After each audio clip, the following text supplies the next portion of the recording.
First things first, if you cannot yet perform a perfect push-up, you have two different variations to go through. With the first one being assisted push-ups, working on your knees until you develop the necessary strength and form to go through a complete push-up, and elevated push-ups, which will only require a fraction of the strength you need for classic push-ups. And while we're talking about form, here are the most important things to keep in mind when you're doing a classic push-up on the floor. Our hands being the tiniest bit wider than shoulder width apart, we'll move into external rotation in our shoulders and flare out our elbows into this 45-degree position to our upper body. Raising our knees, we will start tilting our pelvis and flexing our abdominals. Your end range of motion is not extended arms and slumped or tucked in shoulders, but extended arms and lengthened shoulders. Now you can go through a full range of motion, moving down, touching your chest to the floor, and when reversing, lengthening your shoulders as much as possible. If you're doing everything correctly, your upper body in conjunction with your arms should look something like an arrowhead.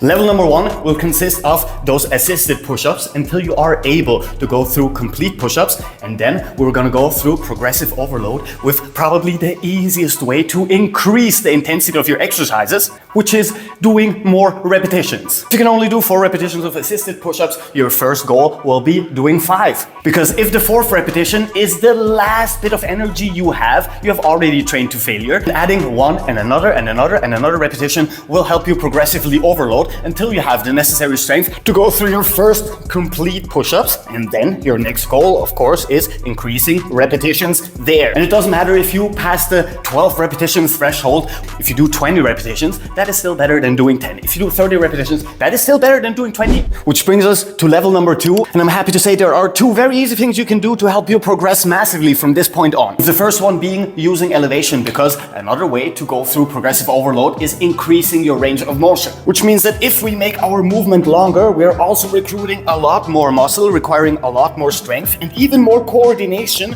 and control, which we can now combine with increasing our repetition, which already gives us 2 more methods to building stronger, more defined and bigger chest musculature. With the second method being increased resistance. And back in the day when I didn't have a gym membership, I would just fill up my backpack with water bottles, put it on my back or even around my chest and start going through push-up variations. But you can also simply place some weight on your back to help you increase your resistance like so. And over time you can now combine both the increased resistance with the increased range of motion and then the increased amount of repetitions to get all the benefits from each one of those ways of progressively overloading in an exercise. Now, level number 3 will see a drastic increase in difficulty, but is also my favorite way of making this exercise harder and far more effective. And that is working on either gymnastic rings or TRX bands, anything that forces your body to maximize stabilization. Because this way you are forcing your chest to also work as a stabilizer muscle for your entire movement, which means that it will have to work over time to not only go through this long range of motion, but also to keep you in a controlled movement instead of turning into a goddamn vibrator because you do not have the necessary control to go through this movement.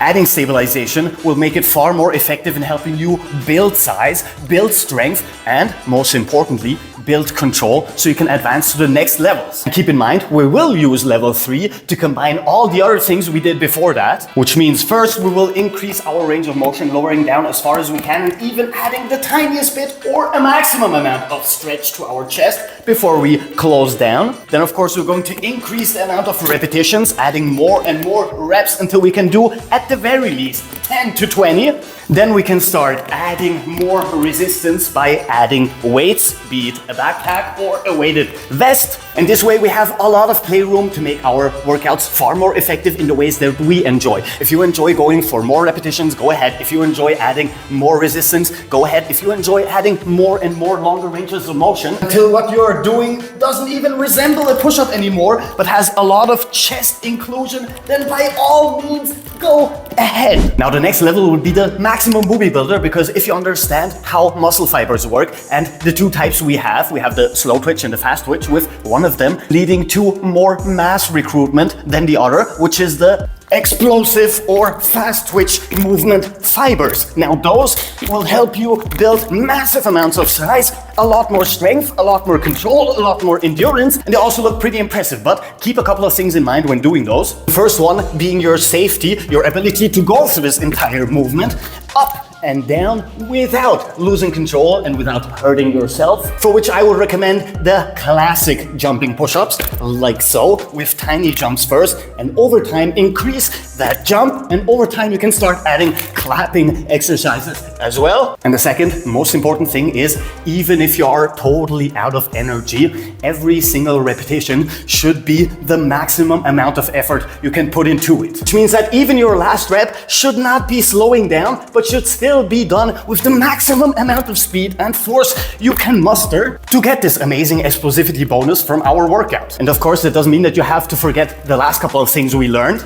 You can also start with elevated explosive push-ups until you feel a little bit safer in the movement, and assisted explosive push-ups on your knees until you feel safer in the movement. Not to mention that, of course, you can start adding more resistance as well to make this exercise more demanding. And level number 5 for the push-up masters out there, this is by far the most fun and allows for the most creativity, but also has the most benefit. That is adding staggered or unilateral pushing variations, forcing one side to always do more work than the other one. And there's a ton of ways to do that, with the easiest one being one hand elevated above the other, forcing us into more stabilization, requiring more strength and more control, specifically from one side, with the other side just being there for the tiniest bit of assistance. And of course, with the more classic unilateral pushing variations, such as the archer push-up, forcing one arm once again to do almost all the work, with the other one being there for assistance. And this exercise, the archer push-up, is amazing at not only strengthening your chest, but opening it up, lengthening your chest and shoulders, and combining your anterior delts with your upper chest, which leads to this nice rounded chest musculature that looks so impressive, and it makes it way more aesthetic. And the same thing goes for typewriter push-ups, lowering down to the middle and moving laterally at the bottom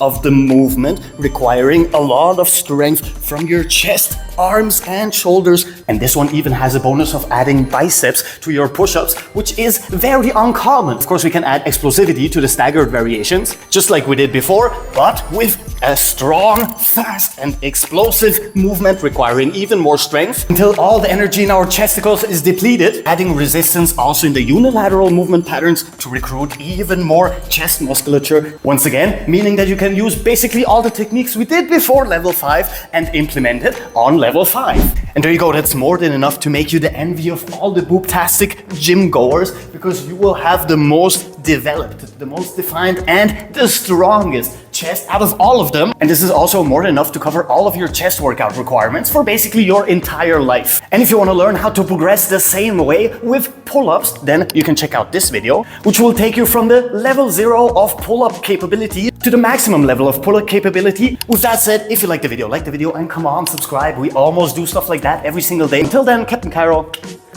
peace out.